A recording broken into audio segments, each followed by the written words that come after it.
نقش و نگار تم کرو، اس کی دیوار کو گھس کے نقش و نگار تم کرو، 3 گھنٹے کے بعد پردہ ہٹاؤں گا، دونوں کے نقش و نگار کو دیکھوں گا، اور جو نقش و نگار میں اپنے فن کا زیادہ مظاہرہ کیا ہوگا میں اس کے نام کا اعلان کروں گا۔ چنانچہ ملک چین کے کاریگر بھی آئے، دیوار کو گھستے رہے، دیوار کو گھستے رہے، جب گھس دیا تو اس میں پھول بنایا، پتیاں بنائی، نہ جانے کیا کیا بنایا، لیکن ملک جاپان کے کاریگروں نے اپنے طرف کی دیوار کو جو گھسنا شروع کیا، 3 گھنٹے تک گھستے رہے، گھس گھس کے مثل آئینہ چمکدار بنا دیا، نہ پھول بنایا، نہ پتی بنایا، کچھ نہیں بنایا۔ 3 گھنٹے کے بعد جیسے بادشاہ آ کر پردہ ہٹاتا ہے تو دیکھتا ہے ملک چائنا کے کاریگروں کی طرف کی دیوار کو کہ ایک سے ایک خوشنما چیزیں بنی ہوئی ہیں، خوش ہوتا ہے، اور جب جاپانی کاریگروں کی دیوار کو دیکھتا ہے تو کچھ نظر نہیں آتا،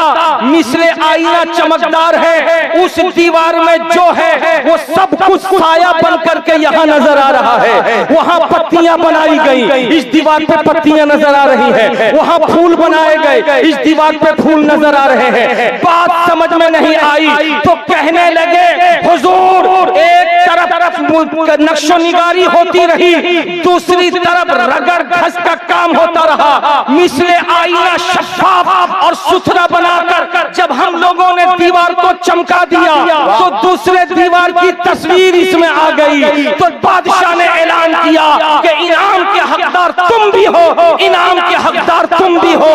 اگر آپ نے سمجھ لیا ہے تو سخاوت حسین برکاتی کو کہہ لینے دو کہ مدارس اسلیہ اسلامیہ میں یہ علماء، یہ اساتذہ 9 برس تک بچوں کو پڑھا کر کے قرآن کی تعلیم دیتے ہیں، حدیث کی تعلیم دیتے ہیں، نحو کی تعلیم دیتے ہیں، صرف کی تعلیم دیتے ہیں، منطق کی تعلیم دیتے ہیں، فلسفے کی تعلیم دیتے ہیں۔ 9 برس کے بعد چھوڑ نہیں دیتے، خانقاہوں میں لے کر کسی اچھے پیر سے مرید کرا دیتے ہیں، اور مرید نگاہ ولایت ڈال کر کے دل کو صاف کر دیتا ہے، پیر دل کو صاف کر دیتا ہے، اور جیسے دل صاف ہوتا ہے تو 9 برسوں میں جو پڑھا ہے وہ سب دل کے آئینے میں اترتا نظر آتا ہے، اترتا نظر آتا ہے۔ تو مجھے کہہ لینے دو، میں بہت اپنے تن من کی قربانی علامہ عبداللطیف کو دوں گا، جو قائد اہل سنت اور حضور فیض العارفین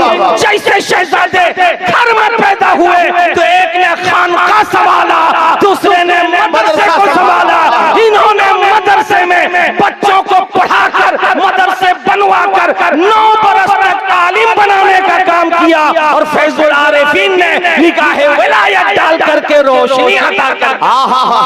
سبحان اللہ سبحان اللہ۔ حضرات مکرم، اب میں آئیے بتاتا ہوا گزروں، غلام رشید نام ہے سرکار علامہ ارشد القادری کا۔ کیا نام ہے بھیا؟ پیار سے بولیے۔ پیدائشی نام غلام رشید، غلام رشید۔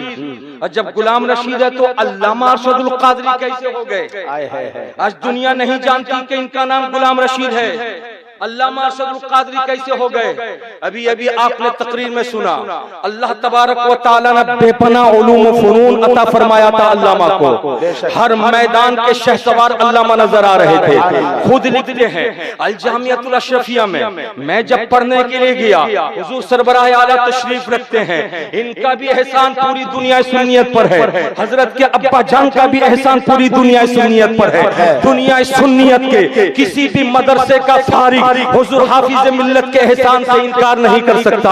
علامہ ارشد القادری صاحب کہتے ہیں طالب علم کا زمانہ تھا جب طلباء نے ایک دن مشاعرہ رکھا، اس مشاعرے میں قلم اٹھا کر کے طلباء نے اپنے طریقے پر اشعار لکھنا شروع کیا، تو میں نے بھی ایک نظم لکھا، لیکن جب مقطع پہ آیا تو میں نے سوچا کہ کون سا تخلص متعین کروں۔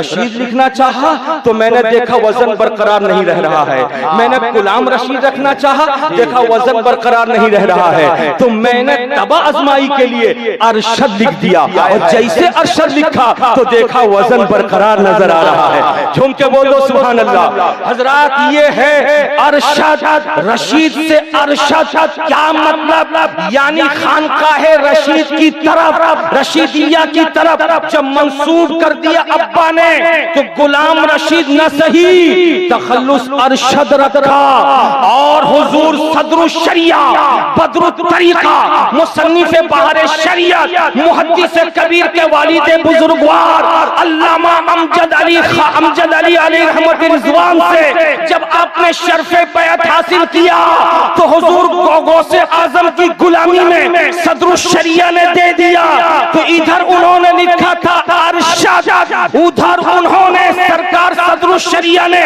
غوث اعظم کی غلامی میں دیا، تو اب مل گیا قادری، تو ارشد القادری ہوا۔ اب ارشد القادری کو ارشد القادری کہنے والا کوئی نظر نہیں آتا۔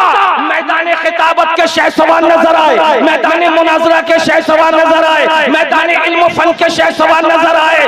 اب دنیا بھول گئی مولانا ارشد القادری نہیں، پڑھا لکھا بھی کہتا علامہ ارشد القادری، امام بھی کہتا علامہ ارشد القادری، مقتدی بھی کہتا ہے علامہ ارشد القادری۔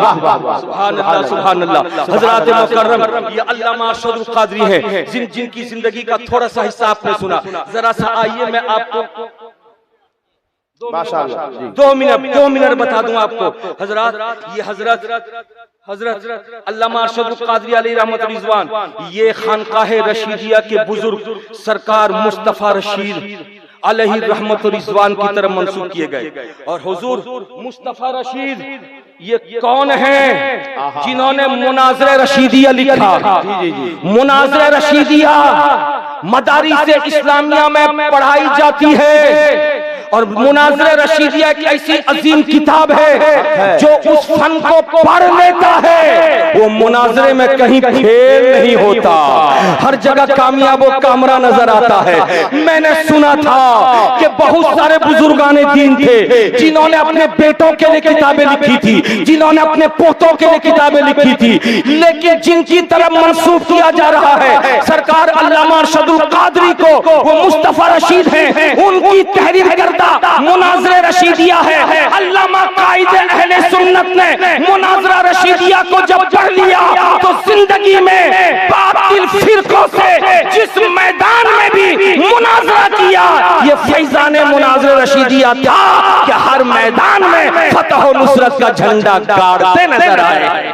میرے بزرگوں اور دوستوں، وقت اس بات کی اجازت نہیں دیتا کہ میں آپ کے سامنے کچھ نہ کچھ کروں، مگر اتنا ضرور ہے، خوش نصیب ہے آپ اور ہم سب لوگ الحمدللہ آج قائد اہل سنت کے عرس میں آئے۔ میں دعا کرتا ہوں پروردگار عالم فیضان قائد اہل سنت سے ہم سبوں کو مالا مال فرمائے۔ وما علینا الا البلاغ۔ السلام علیکم ورحمۃ اللہ۔ سبحان اللہ۔